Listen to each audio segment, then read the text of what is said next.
Hi friends, நம்ம நேற்று பார்த்தீங்கன்னா ஷாப்பிங் பண்ணியிருந்தோம் ரயில்வே ஸ்டேஷனில். நம்ம அது ஷார்ட் மட்டும் போட்டிருந்தேன். நம்ம வந்து இப்போ என்ன வாங்கணுன்றதை வாங்க பார்க்கலாம். பாப்பா பிரேஸ்லெட் வாங்கியிருக்கோம். இது 30 ருபீஸ் சொன்னாங்க. 25 rupees. 25 ருபீஸா? நெக்ஸ்ட் வந்து ரிங். ரிங் பார்த்தீங்கன்னா அழகாக இருக்குது. போட்டு காட்டுமா? இந்த ரிங் வந்து 30 ருபீஸ் தான். நல்லா இருக்கா பார்க்கறதுக்கு, ரொம்ப அழகாக இருக்கு பாருங்கள். நல்லா வெயிட்டாகவும் இருக்குது. கிளிப்பு இது 15 ரூபா சொன்னாங்க. இது 5 ருபீஸு 2 கிளிப்பு. 2 கிளிப்பு வந்து 10 rupees. கம்பளை கையில் எடுத்துகிட்டு காட்டில் தான் தெரியும்.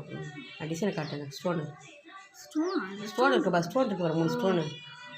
ரொம்ப ஸ்டோன் ரொம்ப அழகாக இருக்குது பாருங்களேன். ஸ்டோனில் அழகாக குட்டி ஒரு கலர் டாலர் வச்சு ரொம்ப அழகாக இருக்குது. அப்புறம் பார்த்திங்கன்னா இந்த குட்டி பிளாக் கலர் ரோஸ் வச்ச கம்பல். இது வந்து 10 ருபீஸ் தான். அப்படி தான் பர்ச்சேஸ் பண்ணது நேற்று. வீடியோ பிடிச்சி மறக்காமல் லைக் பண்ணுங்கள். எது நல்லா இருந்துச்சுன்றதை மறக்காமல் கமெண்ட்டில் சொல்லுங்கள். நீங்கள் வாங்கி எது பிடிச்சிருக்குன்றதை மறக்காமல் கமெண்ட்டில் சொல்லுங்கள்.